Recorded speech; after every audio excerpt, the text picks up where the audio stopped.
to speak to you this morning on mothers. What else could I speak about on Mother's Day? Somebody say fathers. There's a wonderful book in Jamaica about the mother who fathered me.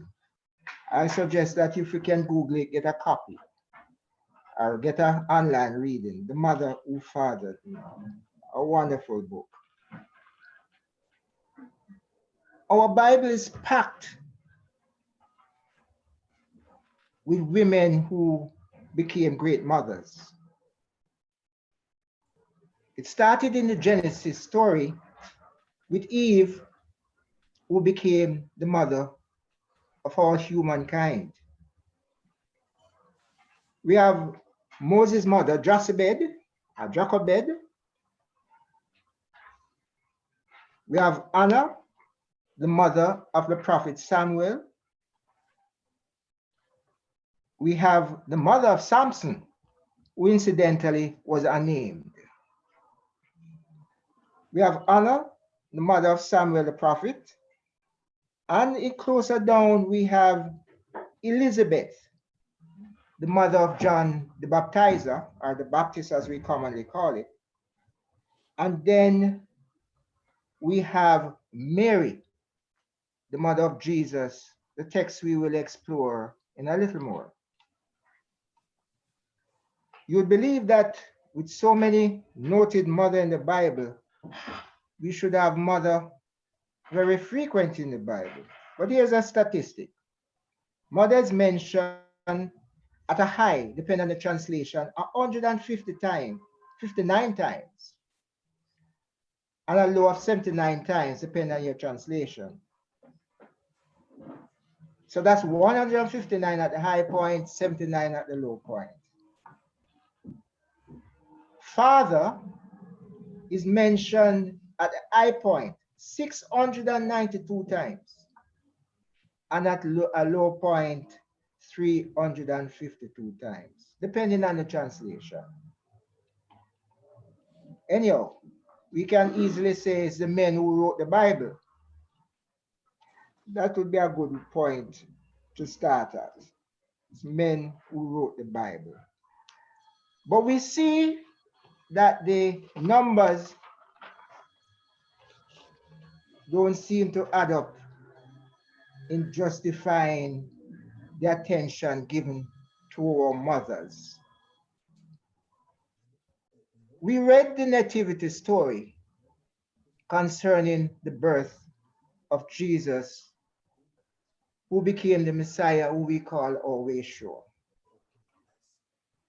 And we see the whole unfolding of the Annunciation. And we hear of the birth. In a strange way, we didn't hear much about Jesus' growing up. There's a lot of things that we understand might have taken place. You know, there's a lot of, in the absence of facts, there's a lot of conspiracy theory, what might have happened between his birth and the age of 12 when we saw him doing his first miracle at Cana. But obviously, Jesus had a very wonderful relationship with his mother. At his first miracle, that was turning water into wine, which a lot of Jamaican attest, it was really white rum that he produced. And we understand that her advice was to do whatever he said. Straight off, do whatever he said. And of course, the wine taster said, well, this wine tastes better than all the other wines that we had before.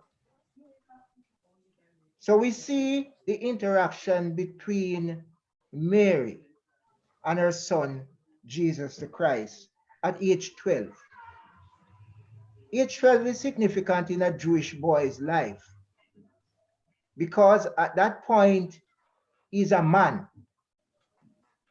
You'd have gone through his bar mitzvah and he would have gone through the rites of passages and now he's a man.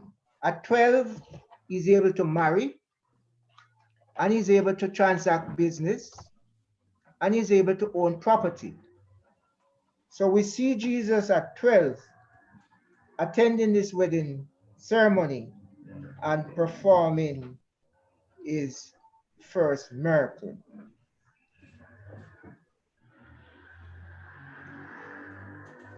I think that Jesus enjoyed a very wonderful relationship with his mother, as all boys do with their mothers. I see Jesus at his closing moments on the cross, when all seemed gone. He was able to look at his mother and say, "Son, mother, behold thy son." And she in turn, "Son, behold thy mother." What a wonderful exchange.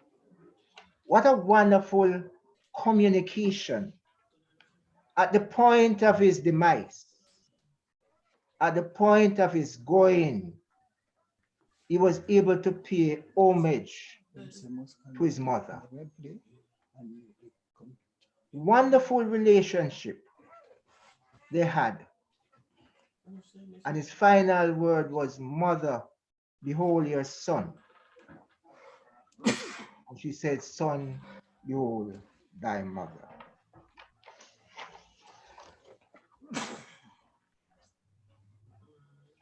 We live in a country where easily most of our mothers are both breadwinners and parents. We see them daily struggling. They are everywhere. Most of the classrooms are filled with female teachers. The hospitals are filled with female nurses. The very integral part of our society are manned by women.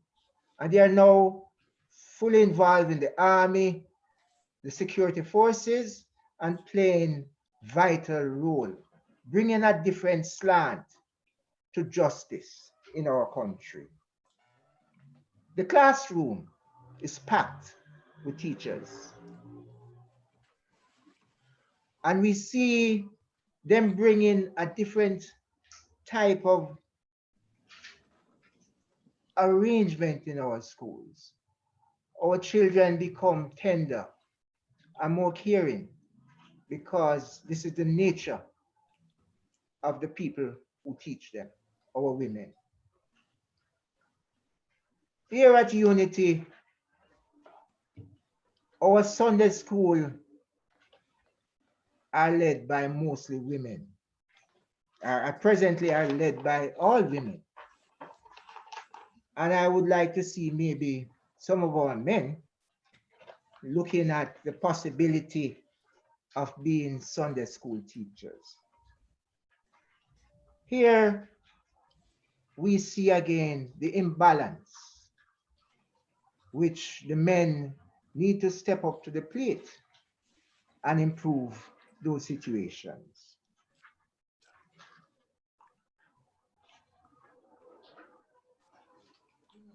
We are told that majority of the problem that we have in our country stems from the absentee fathers, where the homes, there's not a balance in the home, because we know in truth that there must be the balance between the male and the female. Hence, when the father, mother is absent from the home, there is an imbalance. And so we have sown to the wind in Jamaica, and we are now reaping the whirlwind, where we see incidents increase, hostility in the schools, hostility on the roads.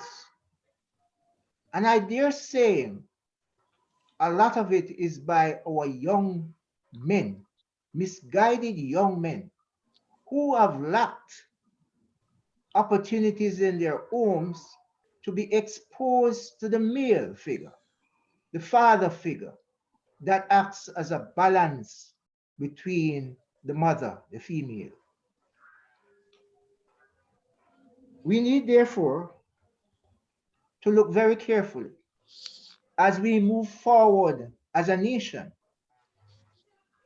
not just to rely solely on the mothers, Jesus, the this is female. happening. I While I can't turn it speak off. to the mothers today and congratulate them on the wonderful work that they are doing, I'm so speaking to the fathers for the poor work that a lot of us are doing. And if we really consider that it took both parties to produce a child, then the father has equal responsibility as the mother to grow that child. And the divine seem to have set it up in that way. And so when there's an imbalance, there will be chaos. And so, in closing, my own experience is that I grew in a home mainly with a mother. She raised two boys, and she did a fantastic job, switching jobs, working late to keep the family going. And so that experience taught me a very serious lesson about to be careful in my relationship so that we don't produce children who are uncared for and unprotected by the father figure. So, mothers, it's your day. Bask in the glory of it. Feel good that you have done an excellent job in our country. You have been the backbone of this nation. You have been the strength. And we thank you. We bless you. We thank God for you. Thank you very much. God bless you.